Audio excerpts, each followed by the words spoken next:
Bismillahirrahmanirrahim. Selamat malam teman-teman. Ini saya coba tes live ya, live streaming pakai aplikasi apa namanya tadi ya, lupa saya.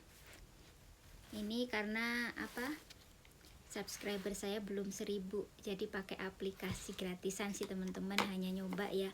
Mudah-mudahan bermanfaat sambil latihan.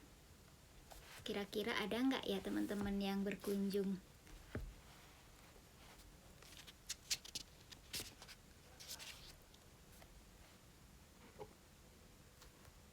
Apa kabarnya teman-teman hari ini?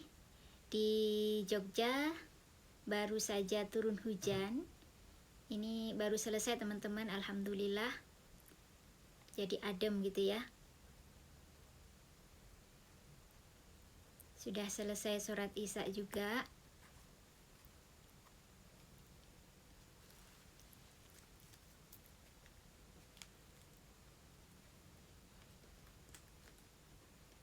Teman-teman, malam hari ini saya mau sharing sedikit ya. Sebenarnya biasanya saya berbagi apa yang saya pelajari hari ini, tapi tadi sepertinya belum sempat, dan sekarang saya akan berbagi sedikit tentang manfaat membaca buat anak-anak.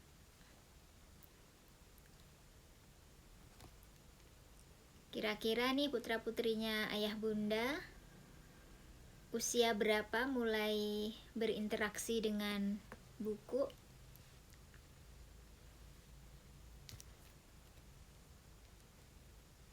Ada salah seorang teman saya yang juga tanya ya teman-teman, kira-kira umur berapa dulu saya mengenalkan anak saya pada buku. Kebetulan anak saya senang banget baca buku.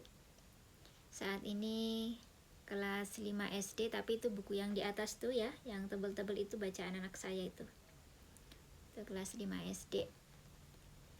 Sangat senang membaca. Kalau sama saya masih menang anak saya teman-teman. Saya biasanya membaca buku tipis-tipis saja sudah cukup ya. Tapi kalau anak saya tahan untuk baca yang tebel, yang ratusan, 200-300 lembar. Ini mungkin juga karena dari kecil ya teman-teman, anak saya terbiasa baca buku cerita yang awalnya itu tipis-tipis, sampai kemudian sekarang seneng baca cerita yang tebal-tebal. Apa saja sih sebenarnya teman-teman manfaat dari membacakan cerita? Mungkin saya membacakan cerita kali ya teman-teman ya, karena kalau untuk anak-anak yang masih kecil itu kan enggak tahu ya manfaatnya, tapi kita sebagai orang tua sebaiknya tahu apa manfaat membaca bagi mereka, sehingga kita termotivasi untuk mengajarkan membaca atau mendampingi anak-anak kita belajar membaca. Apa saja manfaatnya mungkin saya akan share sebagian ya teman-teman, nanti teman-teman bisa menambahkan. Yang pertama, bisa menambah kosakata anak ya, menambah kosakata anak. Kenapa begitu? Karena di dalam buku itu kan macam-macam ya teman-teman untuk kata-kata yang ada. Maaf, ini sepertinya koneksi saya kok naik turun ya teman-teman. Mudah-mudahan tetap bisa dilihat dengan baik ya sama teman-teman semuanya. Jadi ketika kita membaca itu akan ada banyak kosakata baru yang ditemui ya. Bahkan kalau teman-teman ada yang mau belajar bahasa Inggris atau bahasa asing gitu ya, salah satu anjurannya itu diminta untuk banyak membaca dalam bahasa tersebut, karena dengan begitu akan menemukan kosakata yang baru. Saya jadi ingat ya dulu anak saya itu pernah jadi waktu kecil kan kami pernah tinggal di luar ya teman-teman. Kemudian anak saya pulang, ketika pulang ke Indonesia itu sempat mengalami kesulitan baca baca ini ya, baca kata-kata bahasa Indonesia gitu ya, sampai kemudian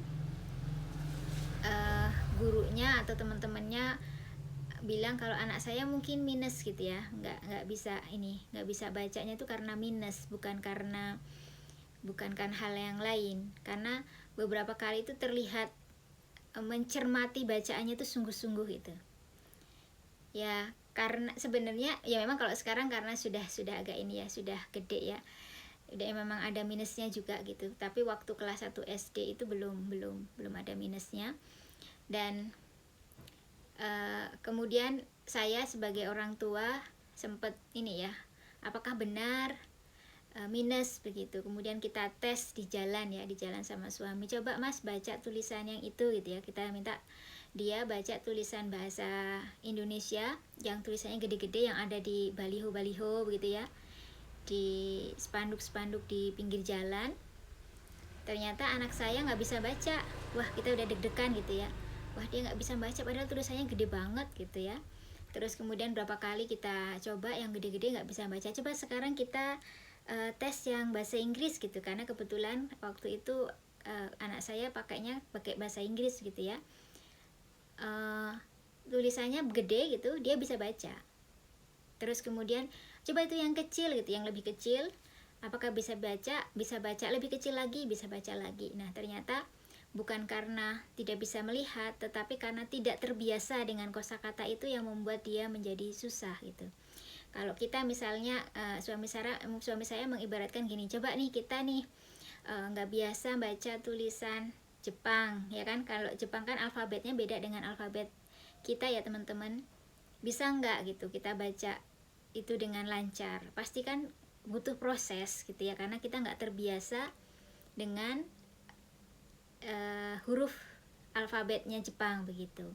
Nah itulah yang terjadi pada anak-anak ketika mereka tidak terbiasa dengan kosakatanya, maka kemungkinan besar ada masa di mana merasa sulit untuk membaca kata itu, bukan karena tidak bisa, tapi karena tidak terbiasa dengan kosakata tersebut.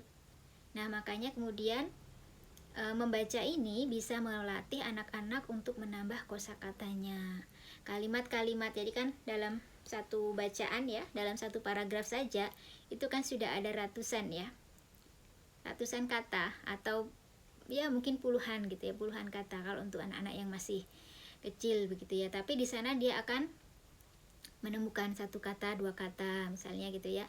Ini akan menambah perbendaharaan kata bagi anak. Nah itu manfaat yang pertama teman-teman, untuk menambah kosakata anak. Kemudian apalagi, membaca itu dapat meningkatkan keterampilan komunikasi. Keterampilan komunikasi ya. Komunikasi yang seperti apa? Komunikasi dalam berbicara maupun komunikasi dalam menulis. Karena anak-anak biasa, terutama kalau buku-buku cerita ya teman-teman, ada kan sisi-sisi dialog gitu, ada dialog-dialog misalnya siapa namamu, namaku ini gitu kan. Ada apa, kenapa bersedih misalnya begitu kan, itu ada dialog-dialog yang kemudian dipelajari oleh anak. Oh begitu caranya bertanya gitu ya, begitu caranya menjawab. Itu akan menjadi sebuah keterampilan dalam komunikasi. Selain itu juga keterampilan menulis gitu. Kalau bertanya, oh ada tanda tanyanya misalnya begitu. Kalau sudah selesai kalimatnya, ada tanda titiknya. Nah misalnya seperti itu ya teman-teman. Jadi kemampuan membaca ini dapat meningkatkan keterampilan komunikasi bagi anak. Mungkin ya kalau ada banyak anak-anak, bukan ada banyak, ada anak-anak yang mempunyai keterbatasan dalam berbicara, tapi bukan karena ini ya kekhususan, bukan karena memang berkebutuhan khusus, tapi ada anak sebenarnya anaknya normal gitu. Anaknya normal, tetapi karena jarang dijak komunikasi, maka mereka akan jadi terlambat dalam komunikasi. Misalnya nih, ada anak yang biasa misalnya ketika dia minta mainan, dia tinggal tunjuk itu gitu ya, bukan itu ya, pokoknya dia tunjuk, nanti orang yang menjaganya, entah itu orang tua, entah itu mungkin nenek kakeknya, entah itu orang lain yang diamanai menjaga, langsung ngambilin mainannya gitu, tanpa kemudian memberi waktu, memberi jeda kepada anak, sampaikan apa yang kamu mau gitu ya.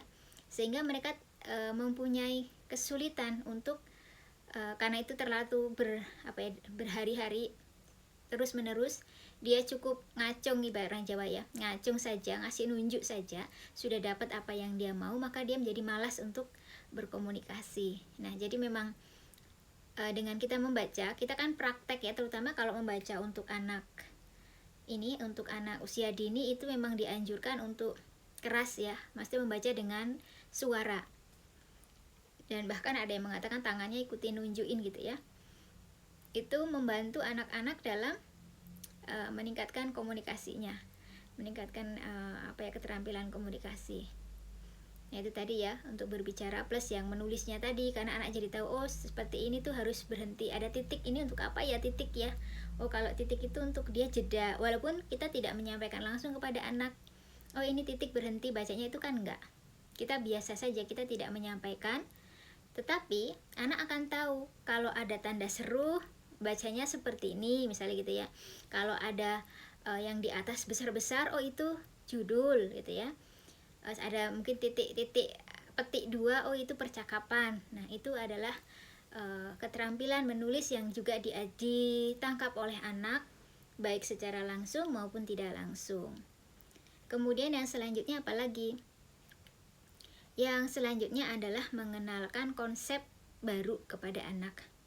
Konsep apa? Konsep macam-macam gitu ya, karena dalam membaca anak tidak hanya bertemu dengan huruf, anak juga bertemu dengan warna gitu kan. Mungkin anak tidak tahu perbedaan warna, karena setiap hari dia lihat maka dia juga bisa penasaran. Biasanya anak akan bertanya atau dia ngomong sendiri, ini merah, ini kuning, ini hijau gitu ya. Mereka akan mengenal warna. Oh ini kuningnya kok beda sama kuning yang satunya, merahnya kok ada yang muda ada yang tua. Nah seperti itu akan dipelajari anak secara langsung atau tidak langsung.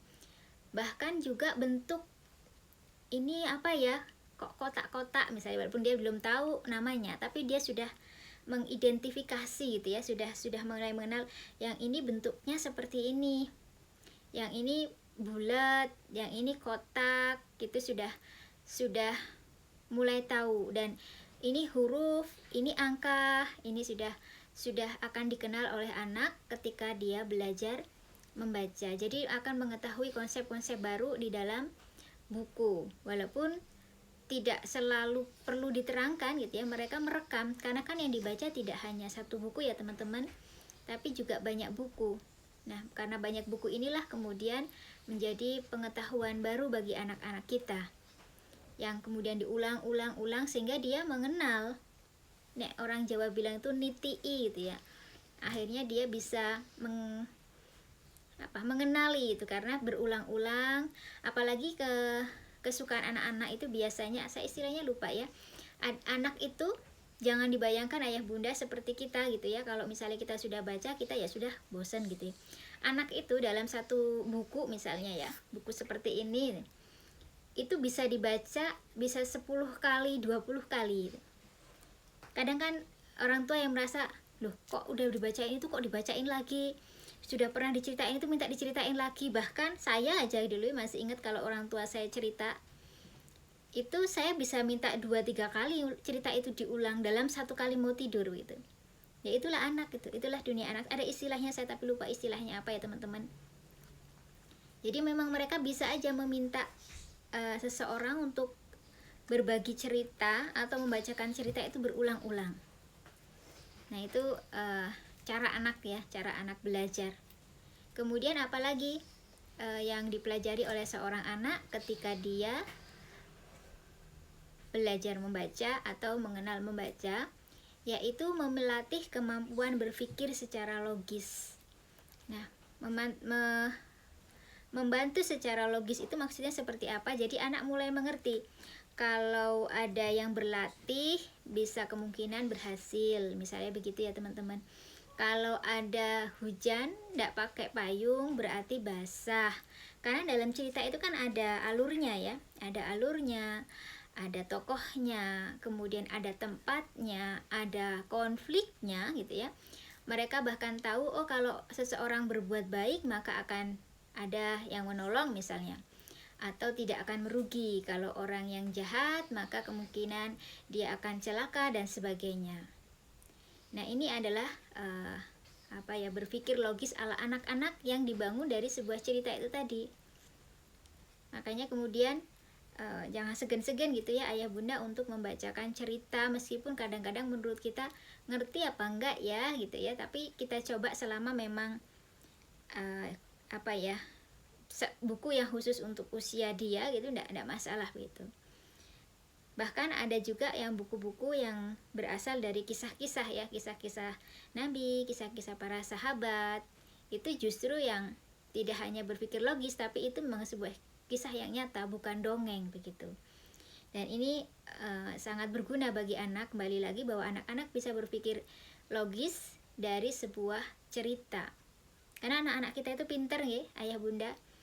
Tidak perlu dijelaskan detail pun mereka paham, mereka bisa mengenali. Mereka itu diberikan kemampuan yang luar biasa oleh Allah Subhanahu wa taala. Kita sebagai orang tua tinggal meneruskan menjalankan yang kita bisa semampu kita gitu.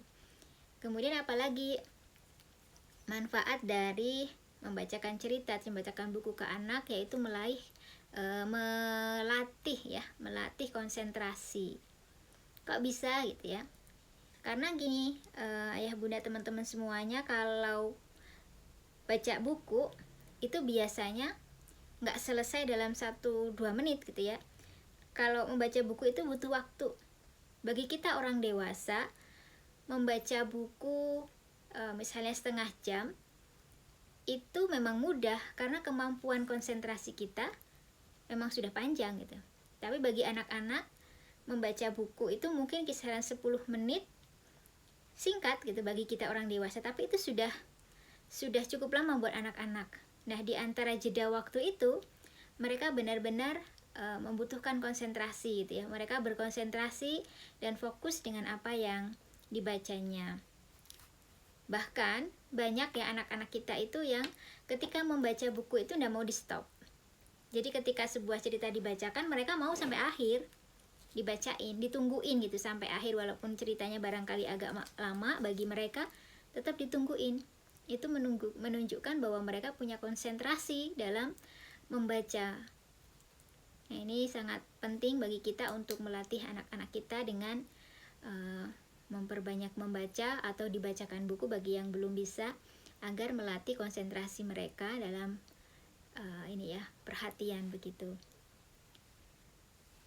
Kemudian yang selanjutnya manfaat membaca, yaitu mengembangkan imajinasi atau kreativitas. Ini kalau menurut tadi saya baca di webnya Sahabat Membaca ya. Menurut Koopman dan Heckmulder, membaca novel sastra itu lebih menghanyutkan daripada membaca artikel atau berita. Ini bagi orang dewasa novel sastra gitu ya. Bagi anak-anak, cerita-cerita khayalan itu adalah imajinasi mereka. Dan mereka asik dengan itu gitu. Kalau kita ngebayangin misalnya kuda bisa bicara, itu aneh gitu. Tapi bagi anak-anak itu tidak aneh, yaitu dunia hayalan mereka gitu. Hal yang biasa ketika tumbuhan bisa bicara, kupu-kupu bisa bicara, misalnya begitu, itu hal yang biasa. Dan memang cerita-cerita seperti itu bisa menjadi kreativitas bagi mereka gitu. Mereka bisa berpikir yang kreatif gitu, membayangkannya seperti ini, bentuknya seperti ini gitu, walaupun itu nggak ada di dunia nyata gitu, atau mungkin ada tapi tidak seperti yang dalam cerita. Tapi itu cukup membahagiakan bagi mereka, karena itu jadi hiburan tersendiri gitu ya teman-teman. Lalu apalagi manfaat membaca ya? Manfaat membaca buat anak diantaranya membuka cakrawala, memberikan pengetahuan baru bagi anak-anak kita tentang hal-hal, misalnya mereka lagi membaca tentang kehidupan di bawah laut misalnya ya. Mereka membaca cerita tentang misalnya ikan A dengan ikan B. Tiba-tiba ikan A melihat fosil di dekat rumahnya, atau melihat fosil di perjalanan menuju ke suatu tempat. Nah, dia akan bertanya pada ibunya, fosil itu apa? Nah, mereka akan bertanya. Dan memang kalau anak-anak yang biasa membaca itu akhirnya seringnya, kalau asalkan kita temani ya teman-teman semuanya, itu akan banyak tanya, ini apa, itu apa gitu, karena mereka sangat penasaran dan mereka mendapatkan informasi baru dari membaca itu. Jadi benar gitu bahwa itu akan membuka cakrawala. Kita saja orang dewasa juga begitu kan ya. Ketika kita membaca, meskipun judul bukunya sama, bahkan penulisnya sama, atau apa ya, pokoknya kadang buku itu tuh baru kita, gimana ya bilangnya, buku itu sebenarnya sudah dibaca sama kita gitu, tapi kemudian kita baca lagi, kadang itu kita dapat informasi baru, pemahaman baru, meskipun bukunya sama, kalimatnya sama, penulisnya sama begitu. Nah, apalagi ketika bukunya itu judulnya sama tapi penulisnya beda, kan sudut pandang berbeda. Nah, begitu juga dengan anak-anak gitu. Mereka akan menemukan cakrawala baru, pengetahuan baru ketika mereka membaca aneka buku. Mungkin cerita pekan lalu misalnya ya, ini misalnya saja, mengkisahkan kehidupan di sekolah. Berarti anak-anak akan belajar tentang kehidupan di sekolah. Kemudian buku yang selanjutnya menceritakan tentang kehidupan di hutan misalnya. Nah, mereka juga akan belajar tentang kehidupan di hutan. Mereka akan membayangkan bagaimana kehidupan di hutan walaupun mereka mungkin belum pernah pergi ke hutan. Nah, seperti inilah yang kemudian akan mereka pelajari. Belum lagi informasi ya, informasi setting dari cerita itu, misalnya di hutan, tapi di hutan yang mana? Di hutan di sebuah sungai gitu ya, di sebuah sungai di tengah hutan. Dibayangkan seperti apa sungainya gitu. Sungainya dalam atau sungainya tidak dalam, panjang atau pendek begitu ya. Banyak pohonnya atau tidak, itu sangat berarti bagi anak-anak untuk membuka cakrawala baru. Nah, kemudian yang selanjutnya, manfaat cerita bagi anak diantaranya adalah siap menghadapi kehidupan nyata. Ya, anak-anak akan belajar tentang kisah hidup seseorang. Anak-anak akan belajar tentang sebuah peristiwa, sebuah alur, sebuah keadaan yang itu bisa saja terjadi di kehidupan nyata, sehingga mereka mengerti, oh seperti ini ya sebuah kehidupan. Tidak bisa misalnya ada anak yang lapar tanpa mengambil makanan maka dia tiba-tiba kenyang, itu nggak bisa gitu. Dia jadi paham, oh kalau lapar memang harus berikhtiar ambil makanannya dulu, atau minimal menyuapkan dulu makanannya gitu. Jadi mereka melihat pada kehidupan nyata itu seperti apa sebuah kehidupan, belajar dari cerita yang mereka pelajari. Nah, inilah kemudian kita sebagai orang tua bisa mendampingi anak-anak dalam belajar membaca untuk mengenalkan makna-makna, mengenalkan nilai-nilai ke dalam diri anak gitu ya, karena mereka akan dikenalkan dari mulai imajinasinya mereka sampai kemudian menuju ke kehidupan yang sebenarnya, bahwa yang sebenarnya itu seperti ini gitu. Bahkan kalau kemudian itu sebuah cerita imajinatif ya, hanya hayalan, kita sebagai orang tua bisa meluruskan, ini hanya sebuah cerita. Misalnya ada tukang sihir gitu ya, bisa menyulap bunga menjadi makanan nih, kita jelaskan kepada anak-anak bahwa ini tidak mungkin di dunia nyata. Nah, seperti ini hanya sebuah cerita hayalan, misal seperti itu. Jadi mereka bisa mengetahui, oh ini cerita, ini kehidupan nyata begitu ya. Walaupun dunia imajinasinya mereka berjalan, tetapi mereka juga bisa menerima kenyataan bahwa di dunia nggak sama dengan di cerita gitu ya, walaupun ada makna-makna yang bisa diambil. Kemudian yang selanjutnya ini, oh ya teman-teman, ini manfaat membaca ini saya ambil dari salah satu artikel ya, salah satu artikel di web, kayaknya tadi punya Bimba kalau nggak salah ya teman-teman. Tapi memang ini setuju ya, saya setuju karena memang seperti inilah manfaat yang bisa kita raih ketika kita membacakan buku kepada anak. Kemudian yang selanjutnya adalah membangun hubungan erat antara orang tua dan anak. Ya, membangun hubungan yang erat antara orang tua dan anak seperti apa gitu. Ketika kita meminta anak-anak kita untuk bisa membaca atau menyenangi membaca bukan berarti kita kasih selesai, terserah anak mau baca sampai mana, itu tidak gitu ya. Tapi kita membangun hubungan antara anak dengan kita sebagai orang tua.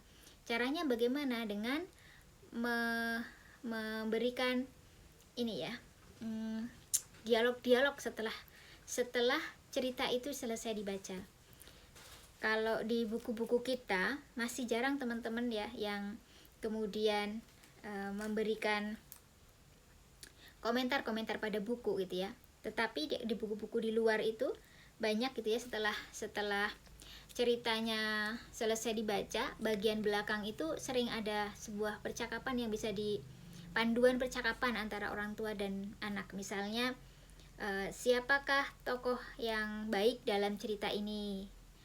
Nah, nanti ditanyakan, orang tua nanya kepada anak. Kemudian kenapa tokoh ini termasuk tokoh yang baik?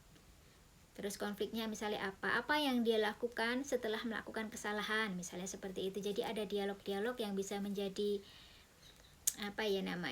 pancingan gitu ya bagi orang tua untuk dekat dengan anak. Nah, bisa juga buku-buku yang dibaca itu dikaitkan dengan pengalaman si anak. Misalnya ada anak yang malas makan sayur gitu kan. Nah, itu bisa dikaitkan dengan si anak. Nah, ini kakak suka makan sayur apa enggak? Nah, kakak mau seperti ini apa enggak? Dan sebagainya. Jadi ini bisa menjadi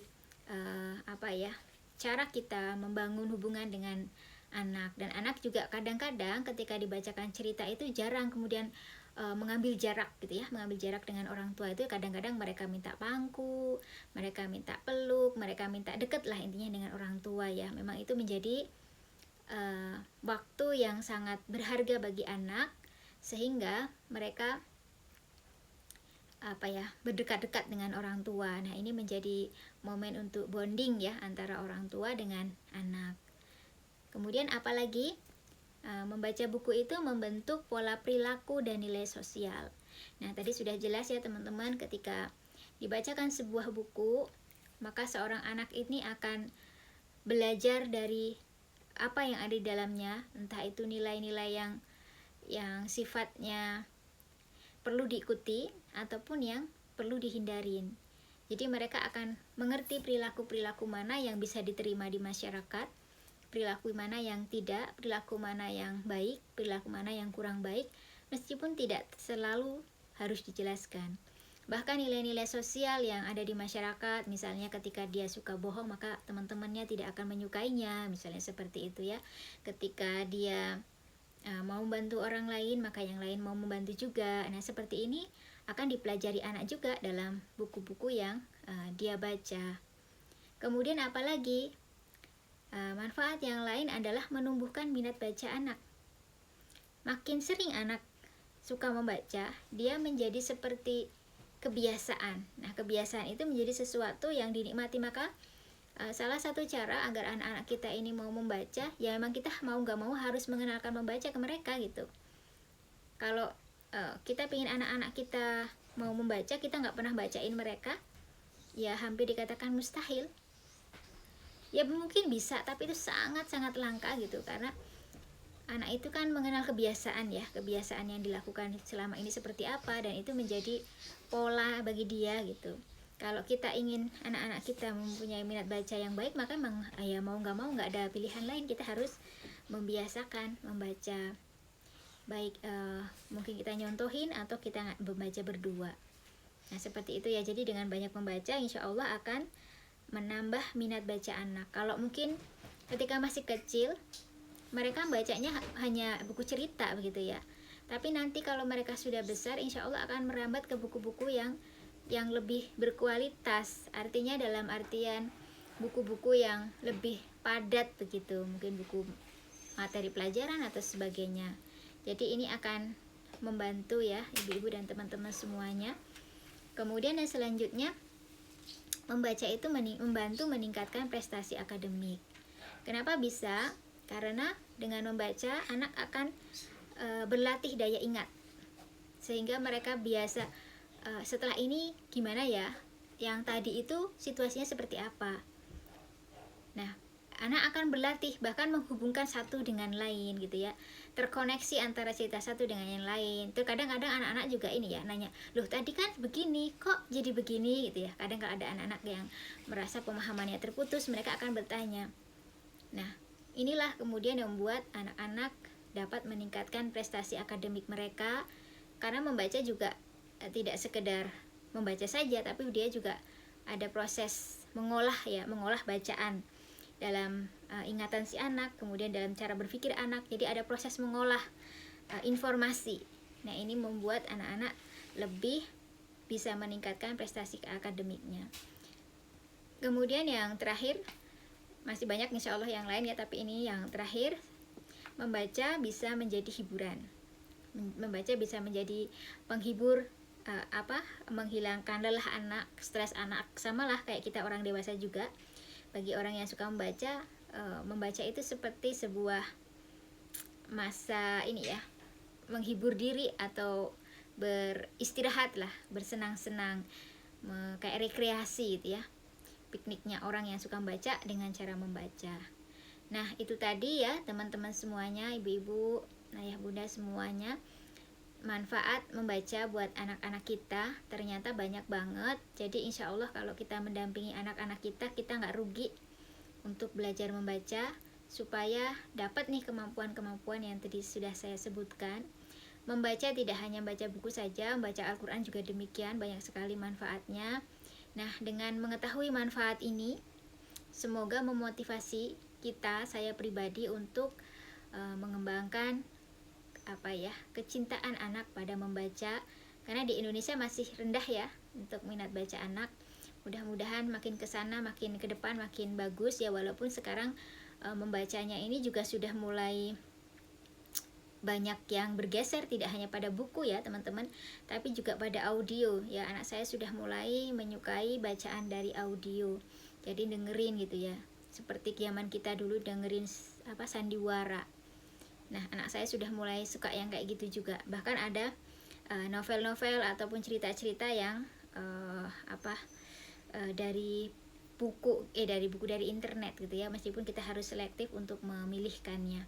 Tapi yang untuk masih pemula, masih awal, anak-anak kita masih usia dini, lebih baik pakai yang buku saja dulu gitu ya, supaya memelihara mata juga lebih banyak manfaat kayaknya ya yang bisa diambil. Walaupun juga yang online juga banyak, tetapi perlu pengawasan lebih ekstra dibanding ke buku. Kalau buku masih lebih aman karena bisa ditinggal-tinggal ya. Kalau online nanti perlu penjagaan khusus, terutama untuk internetnya, supaya tidak membuka-buka atau tidak lewat iklan-iklan yang kurang baik gitu.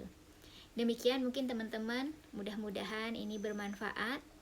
Sekali lagi terima kasih, semoga bisa menambah semangat kita semuanya untuk mengenalkan anak-anak pada dunia membaca. Buat yang mungkin putra-putrinya sudah besar, masih ada anak-anak tetangga, masih ada anak-anak saudara yang bisa kita kenalkan untuk lebih banyak membaca. Demikian, semoga bermanfaat. Bila ada benarnya datang dari Allah, kalau ada salahnya itu dari saya pribadi, mohon dimaafkan. Saya akhiri. Assalamualaikum warahmatullahi wabarakatuh.